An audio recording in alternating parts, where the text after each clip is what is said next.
जिनको कोई सपोर्ट नहीं होता, कोई बात करने के लिए नहीं है, कोई समझने के लिए नहीं है, या जो एक्सप्रेस नहीं कर पा रहे हैं खुद को। तो ये एक जो पीरियड होता है ना, जहाँ पर कॉजेस के ऊपर या इफ़ेक्ट्स के ऊपर बात करनी पड़ती है, समझाना पड़ता है। तो जैसे मैंने आपको कहा कि मैं एक किस्सा थोड़ा सा बता देता हूँ उसके ऊपर। मैं जब 10th ग्रेड में था मेरे, मैं सुसाइड करने निकला था। Yes, I was supposed to commit that. और उस दौरान जब वो जो मोमेंट था ना, जिसको मैं एक्सप्रेस नहीं कर पा रहा था, but I could write it. नमस्कार दर्शकों, मैं हूं आपकी होस्ट खुशबू सेठ और आप देख रहे हैं चाय पे चर्चा सीजन 4।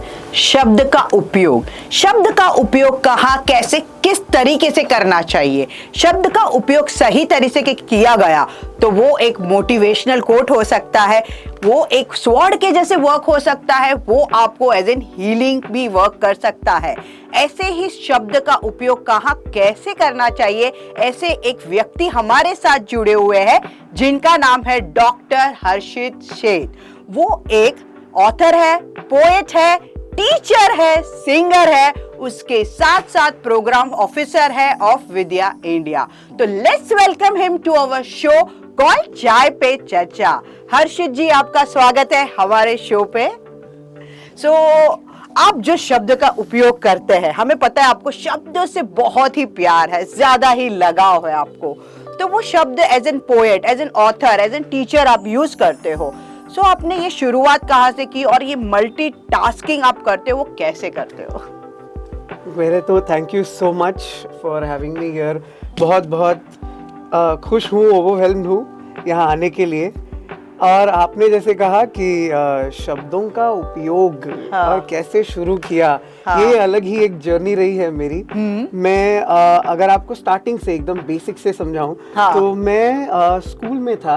ये शायद किसी को पता नहीं है पूरी स्टोरी।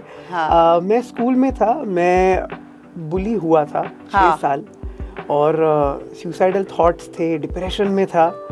उस टाइम पर ये एक कहते हैं ना, मिरेकल की तरह मेरे लिए काम हुआ है, जहाँ लिखना, शब्दों से खेलना, शब्दों को ट्वीक करना, क्योंकि कोई मुझे जज नहीं कर रहा है। yes. तो ये एक बहुत ही इंटरेस्टिंग जर्नी है मेरी, जो मैंने स्कूल डेज में शुरू की थी, आज से कुछ 12 साल पहले। और आप मानोगे नहीं, वो मेरा लिखना इतना मुझे मोटिवेट कर गया कि मैं आज आपके सामने यहाँ एज अ टीचर बैठा हूँ। और बहुत मज़ेदार जर्नी है ये, जहाँ सभी को मोटिवेट करना, एंजॉय करवाना और एक अलग तरीके से रूट करना चीज़ों को, ये मैंने वहाँ से सीखा है। तो ये कुछ उस मिजाज में चल रहा हूँ मैं। So you have always been inspiring to people. आप हमेशा लोगों को इंस्पायर करते हो आपके शब्द के थ्रू। मैं ये जानना चाहती हूँ, आपकी जो पोएट्री है वो जनरली सोशल कॉज के रिलेटिव होती है, वो बहुत ही इम्पैक्टफुल रहती है। तो आपकी ये सोच कहाँ से शुरुआत की आपने कि मुझे ये कॉज के बारे में लिखना है, और ये मेमोरी, ये जर्नी कहाँ से शुरुआत हुई? तो ये जो जर्नी रही है ना मेरी, मैं आपको ऑनेस्टली अगर एक चीज़ बताऊँ तो हम, मतलब मेरे जैसे जो भी लोग हैं जो डिप्रेशन से गुज़रते हैं, या जिनको कोई सपोर्ट नहीं होता, कोई बात करने के लिए नहीं है, कोई समझने के लिए नहीं है, या जो एक्सप्रेस नहीं कर पा रहे हैं खुद को। तो ये एक जो पीरियड होता है ना, जहाँ पर कॉजेस के ऊपर या इफ़ेक्ट्स के ऊपर बात करनी पड़ती है, समझाना पड़ता है। तो जैसे मैंने आपको कहा कि मैं एक किस्सा थोड़ा सा बता देता हूँ उसके ऊपर। मैं जब 10th ग्रेड में था मेरे, मैं सुसाइड करने निकला था। Yes, I was supposed to commit that. और उस दौरान जब वो जो मोमेंट था ना, जिसको मैं एक्सप्रेस नहीं कर पा रहा था, but I could write it. उस दिन रियलाइज हुआ कि इन चीज़ों को जब शांति से विथ पेशेंस आप बैठो और रियलाइज करो, आप उसको पेन डाउन भी कर सकते हैं, आप उसको लिख भी सकते हैं। और वो दिन और आज का दिन, I have shifted totally into writing, into expressing और तब ऐसे रियलाइज होता है कि कुछ चीज़ों को अलग तरीके से भी तो लिखा जा सकता है, नॉट रिक्वायर्ड कि आपको कोई समझाए, आपको किसी को पढ़ना पड़ेगा और उसके बाद नहीं। You can mix the language, you can decide your own curriculum, your own way of designing it, your own content. सारी चीज़ें खुद से करी जा सकती है, बस पेशेंस, पैशन और परफेक्शन, ये 3 P's को फॉलो करना पड़ेगा। That's it. Amazing. As an teacher भी आपकी जो टेक्निक रहती है बच्चों को सिखाने के लिए बहुत ही यूनिक रहती है। So can you share some story of your students that been बहुत ही इंस्पिरेशनल रही हो और आपके कहीं ना कहीं आपसे बहुत क्लोज रही हो, तो वो हमारे दर्शकों को भी बताइए। ऐसी तो काफ़ी स्टोरीज हैं। मैंने ओवर 800-900 स्टूडेंट्स तो डील कर ही लिए होंगे, मतलब उतना काउंट है, उससे ज्यादा का काउंट नहीं है मेरे पास। ऐसे कई बच्चे मिले हैं मुझे। मैं आपको बताऊं, मैं 17 साल का था, मैंने जब पहली बार चौक उठाया है और आई स्टार्टेड टीचिंग। वो जो पहला स्टूडेंट रहा मेरा, जिसको मैंने ज्योग्राफी पढ़ाया है, उसको पढ़ाते वक्त ये रियलाइज हुआ कि एक टीचर को पेशेंस तो ठीक है, एक टीचर को टॉलरेंस लेवल कितना चाहिए पहले तो उस बच्चे से ना मैंने टॉलरेंस लेवल सीखा है। आज तो वो अमेरिका में है वो बच्चा, he is doing brilliant for himself, he is an engineer himself. तो वो एक पेशेंस का जो पूरा दौर है मेरा, वो मैंने वहाँ से शुरुआत करी है। I was a very rapid kid.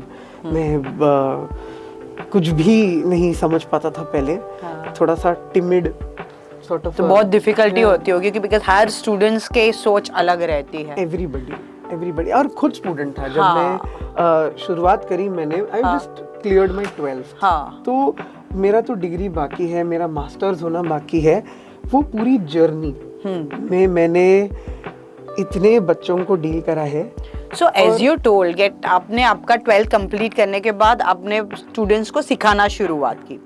So don't you think so ये maturity आपको through writing आ गई, because you was keep on writing all these things और you came to know कि शब्द कहाँ कहाँ यूज होते हैं, तो शब्द हमें सिखाते भी है बहुत सारी चीजें लिखते लिखते। कहीं आपको रियलाइज नहीं हुआ आपको ये मैच्योरिटी वहाँ से जनरेट हो गई?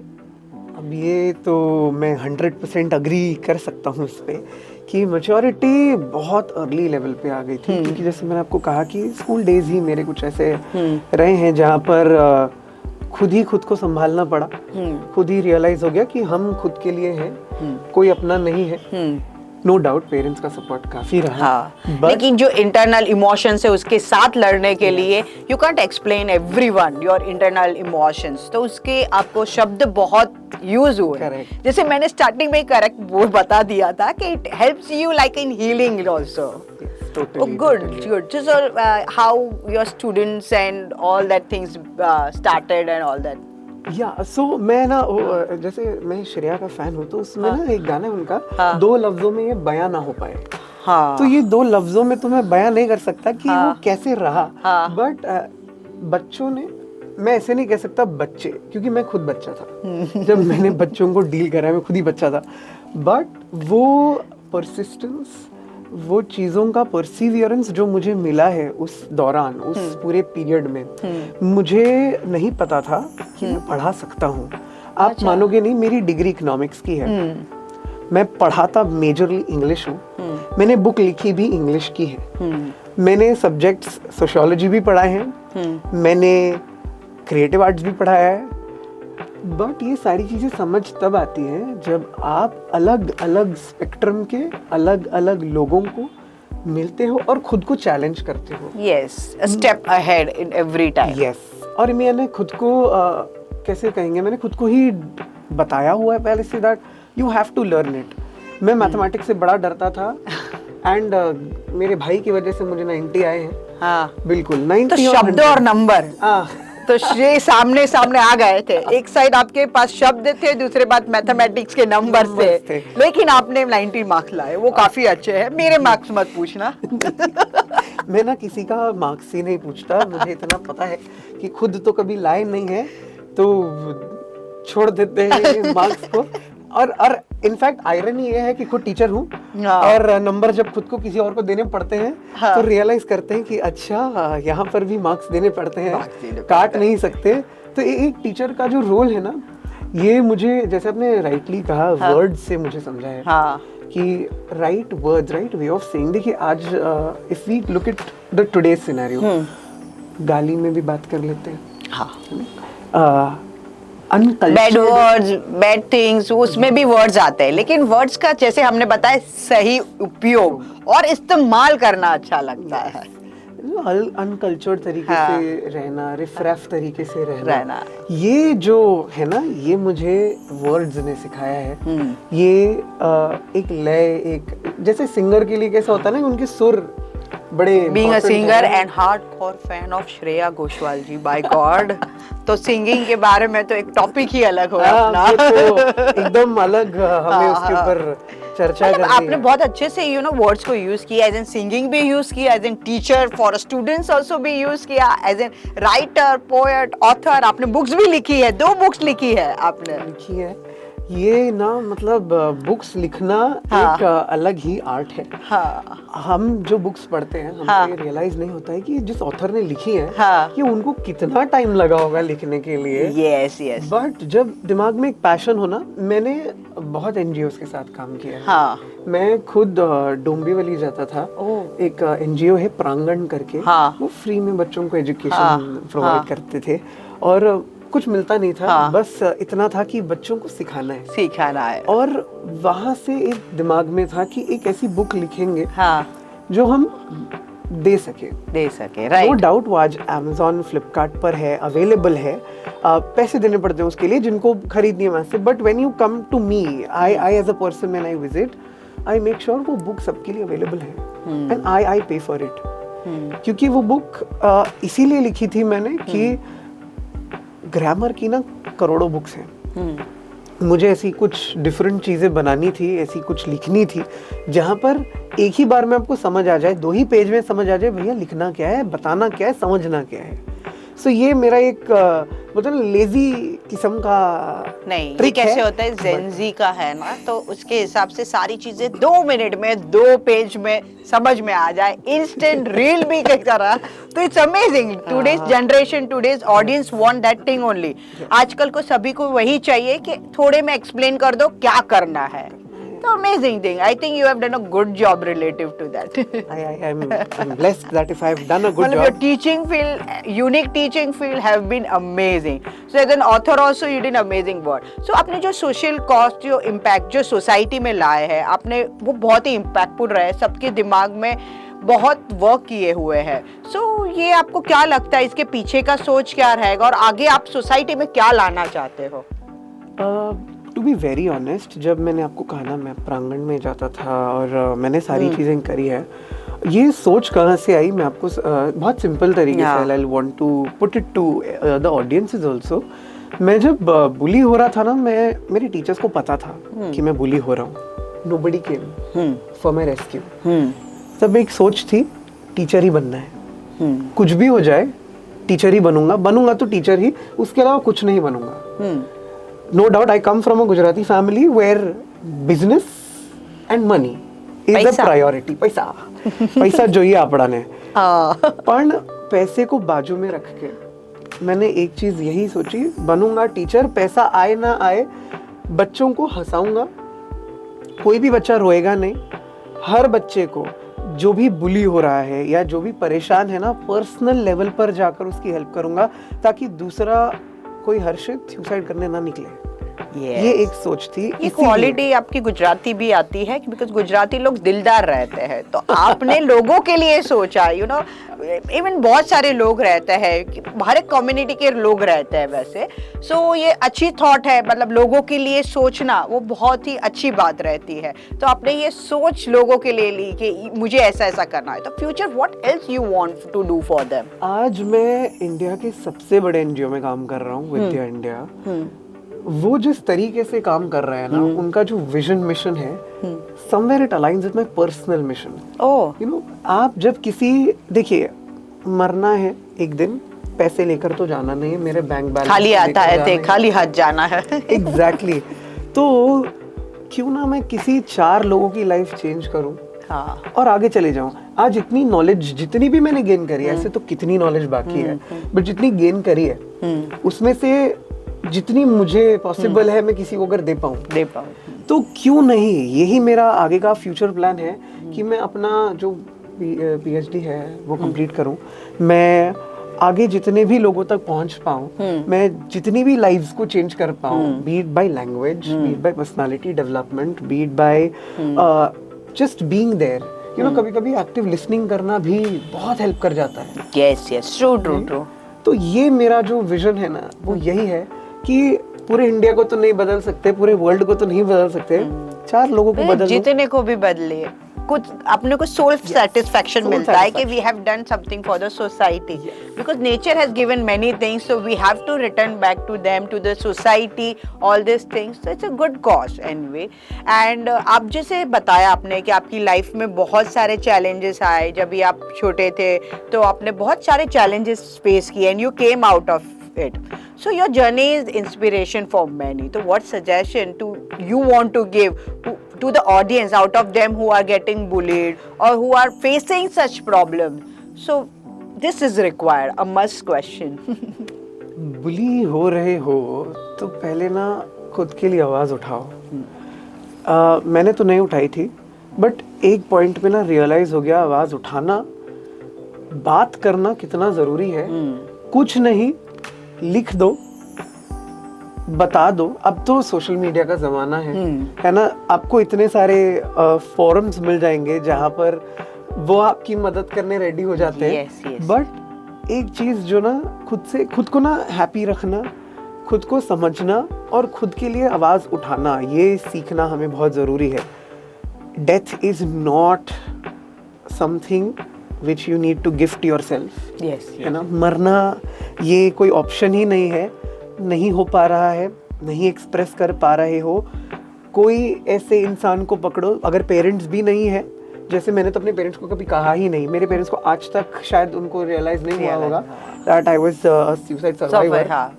I was suffering from all this, but find somebody, find your space, peace, yeah, come to me, I'll personally help you in that. But बात करो, अपना पॉइंट ऑफ व्यू कैसे भी रखो, खुद को कभी डिग्रेड होने ही मत दो। 4 लोग आपकी बात नहीं सुन रहे हैं, 5वां सुनेगा ही सुनेगा। ढूंढने पे भगवान मिल जाते हैं। Yeah, sure. होप्स भी मिलती हैं, होप्स होनी ही चाहिए। Hopes is something you can't leave and you can't live without. Talk. You need to talk. बात करना इम्पोर्टेंट है, शब्दों से थ्रू लिखिए, डायरी में लिखिए, सोशल मीडिया प्लेटफॉर्म ले लीजिए, जैसे उन्होंने बताया, ब्लॉग लिखिए। बिल्कुल। और आपको और कुछ हेल्प चाहिए तो डॉक्टर हर्षित शेठ तो है ही यहाँ पे हमारे साथ। बिल्कुल है। उनकी बारे में बहुत सारी डिटेल्स होगी, वो डिस्क्रिप्शन में मिल जाएंगी, उनकी बुक, उनकी social media book about him. या प्लीज कंटिन्यू। यस, नहीं बिल्कुल, आपने इतना एकदम क्रिस्टल तरीके से बताया है। बट देखिए कैसा हो जाता है ना कि आप जिस फेज में हैं, हमने बहुत सारे लोगों से सुना है दिस शैल पास, ये फेज है, ये तो निकल जाएगा। हाँ। ये तो अभी की बात है, अरे आप तो इतना सोच रहे। एवरी पॉइंट, हर छोटी बात भी ना किसी के दिमाग में कैसे असर करेगी हमको नहीं पता। या इट हैपेंस, और ये सच्ची बात है। शब्द होते हैं, छोटे होते दिल पे लग जाते, बड़े बड़े होते हैं तो कोई बोल के भी चला जाता है, हमें कुछ एहसास नहीं होता, लेकिन जो अपने और खास लोग रहते हैं ना, उनके शब्द दिल तक चले जाते हैं। सो ये बहुत ही मतलब ऐसे कह सकते हैं, इट्स लाइक अ दलदल, यू नो, हिंदी में बोलते हैं, वो हमें खींचता चला जाता है, खींचता। You have to fight, you have to come out, you have to speak, you have to tell. जैसे उन्होंने बताया कि चिल्लाओ, चीखो, बताओ, वॉइस आउट करो, अपने लिए वॉइस आउट करो। और ये कहीं स्कूल वहाँ तक सीमित नहीं है, ऑफिस जोन, कॉर्पोरेट में, बहुत सारे प्रोफेशन वर्ल्ड में, घर पे भी लोगों के साथ ये सारी चीजें होती है। So please voice out. And उन्होंने बताया कि suicide is not an option. Please, we all love you, we all love our audience, everyone. आपको बहुत सारे लोग होते हैं, आपके आसपास के लोग होते हैं जो आपको बहुत प्यार करते हैं। शायद उन्होंने बताया नहीं होगा, लेकिन दैट डजंट मीन कि उन्होंने कुछ कह दिया तो आप सुसाइड करने चले गए। एक्सप्रेस करने के तरीके अलग अलग होते हैं। Right your feelings. आपको नहीं पता, कभी कभी लिखते लिखते आपको खुद ही सोल्यूशन मिल जाएगा। Amazing. की प्रॉब्लम का। Oh wow, good. And it is being told like कि आप लिखो, डायरी लिखो, रोज की बातें लिखो, रोज की एक्सपीरियंसेस लिखो, क्या अच्छा लगा, क्या बुरा लगा. That's true. Even I do all these things. We should. Why not? लिखिए, अपने आप को एक्सप्रेस कीजिए, हाँ. and you never know, you will find your peace within that one diary. हाँ. And आपको नहीं पता होगा, डायरी ने भी नहीं तो भी 40% सुसाइड इसको रोका ही होगा। होगा आराम से, because people, not everybody has a listener. Yes. सबका ऊपर वाला तो सुन ही रहा है, हाँ. सभी को सुन रहा है। Right. अगर आप ऊपर वाले को नहीं सुना रहे हो, हाँ. तो एटलीस्ट खुद को तो सुनाओ, क्या कहना चाहते हो। अगर आप नहीं सुनना, मतलब आप खुद को नहीं सुना पा रहे हो, डायरी में लिख नहीं पा रहे हो, लेकिन इस टॉपिक पे, इस चीज के लिए हम एक शो लाएंगे आपके लिए। श्योर, इनके साथ बात किया तो मुझे लगा वॉइस आउट करके, so we will be coming up with show called like अपनी बात कहो या वॉइस आउट, ऐसा कुछ, जहाँ पे आप यहाँ सीट पे आके हमसे आपकी बातें शेयर कर सकते हो, आपकी प्रॉब्लम शेयर कर सकते हो। डिटेल्स के लिए आप डिस्क्रिप्शन में देख लीजिएगा। हमारे साथ ऐसे ही बने रहिए चाय पे चर्चा पे। जो आज का टॉपिक था वो बहुत ही अच्छा था, लाइक शब्दों का खेल एंड शब्दों का कैसे इस्तेमाल करना। सो आपको उनके बारे में ज्यादा जानकारी चाहिए तो डिस्क्रिप्शन में दी गई है। सो हर्षित जी, आप हमारे दर्शकों को कुछ कहना चाहेंगे? बिल्कुल।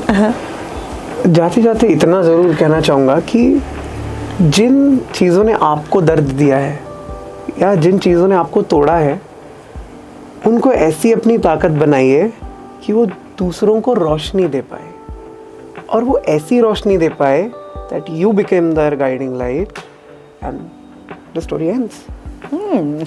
अमेजिंग, बहुत अच्छे से आपने शब्द का उपयोग कर लिया यहाँ भी, एंड हमें बहुत कुछ अच्छे महत्वपूर्ण बातें बताई है। तो थैंक यू सो मच। और आपके साथ हमें एक नया शो भी मिल गया है जिसकी डिटेल्स डिस्क्रिप्शन में दी गई है। तो thank you so much for joining over here. Before going we would like to acknowledge you for your work, and this is a small acknowledgement from us to you.